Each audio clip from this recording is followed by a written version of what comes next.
Hi, everyone. I'm curator Lisa D'Amico, and I am with Carmanie Bhatti today. She has a wonderful piece in the Shine the Light exhibit called Shine the Light. And I'm very excited to talk with her. Nice to see you. Thank you. It's good to see you as well.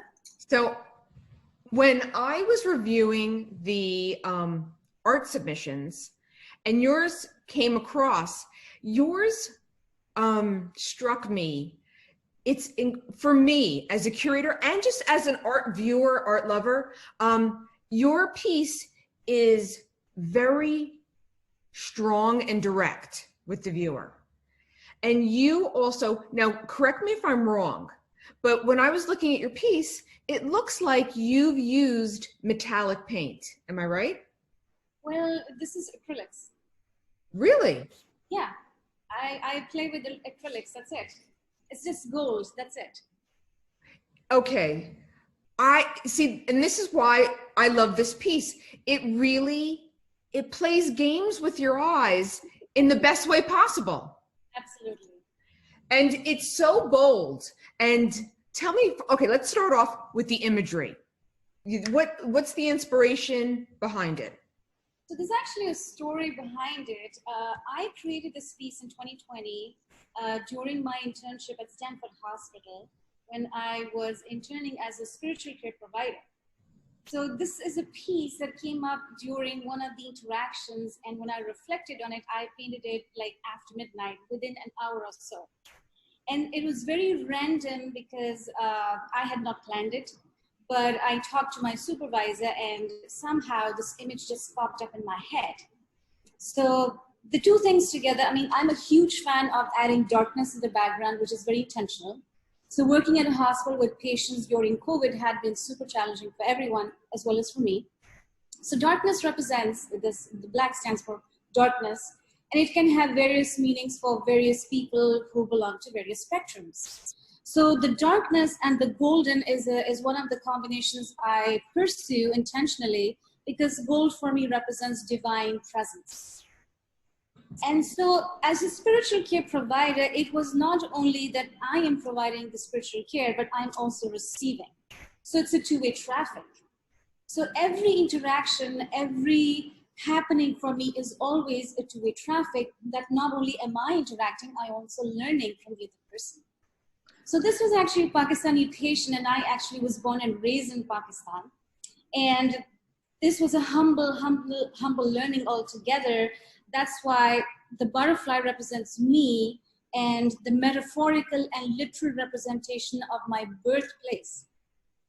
So, but I am no longer a lava. I have been liberated from the initial stages of my birthing and the levels of birthing and growth and regrowth. And I have the audacity, I have the independence and freedom to be who I am to be or called to be in various places, as an artist, maybe as a singer, maybe as an actor, maybe as a director, as a producer, because I'm also an actress.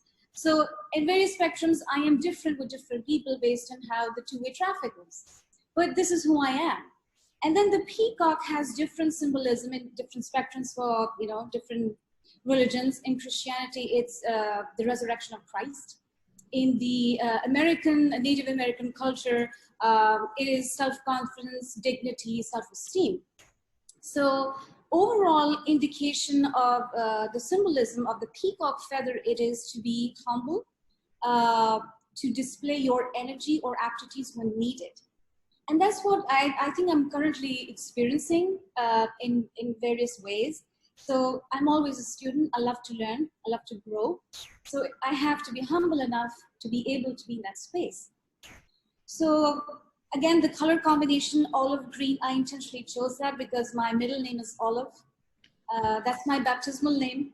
So I am very intentional about the use of colors. The olive green had to be there. And then I signed. So it's very simple, but it's always rejuvenating to work on pieces like this. So, and the olive itself, because it's just not my baptismal name, it's also a fruit, an evergreen fruit, which grows as an evergreen tree. So that called journey is a whole phase altogether. It's a poem as well, because I wrote a poem on that. That has layers and stages. Wesleyan theology as well, because I studied theology. So there's a huge combination of theology and poetry, uh, because yeah, I'm a bilingual romantic poet, just to add to that. So everything is all about beauty and how I romanticize, how I live that out, how I breathe it in, and how I like to share and talk about it. Okay. I'm a little bit speechless. This your your insight into your piece as a viewer, not just as a curator, but as just a viewer, as a fellow artist, as an art lover, when I saw your piece, I just felt, and it's funny because the background is very dark, Yes. but yet there's a lightness about it. There's a freedom in it. And you've put these two symbols in it that have, by nature, beautiful movement. Whether it's from, you know, like the feather in the wind, the feather in the air, the movement, the beautiful movement of a butterfly. And there's a joy in those two symbols inherently. People feel good when they see a butterfly.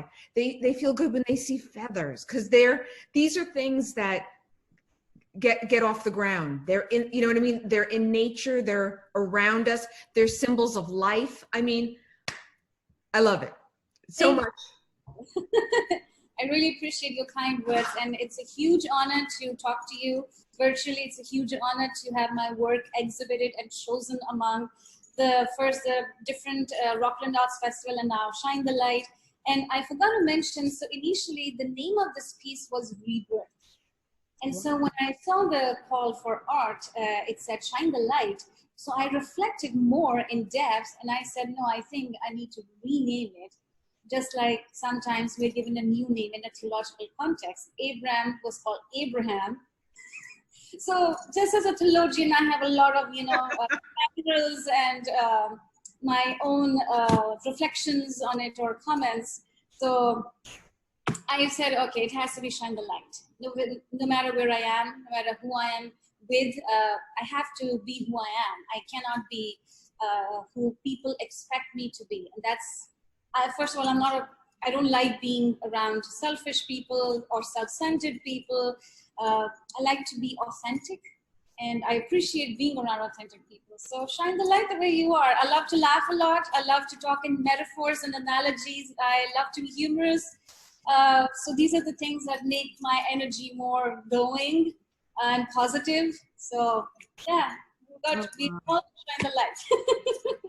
Carmanie, thank you so much. For everyone listening, please see her work in the exhibit at insidesmall.com, but I will also post your information because I think that people will benefit in more ways than they realize from this really soulful and enriching experience of knowing you even through social media and through your artwork. So I strongly recommend that everybody join Carmanie's journey because it will really make every day just a little bit better. I really mean that.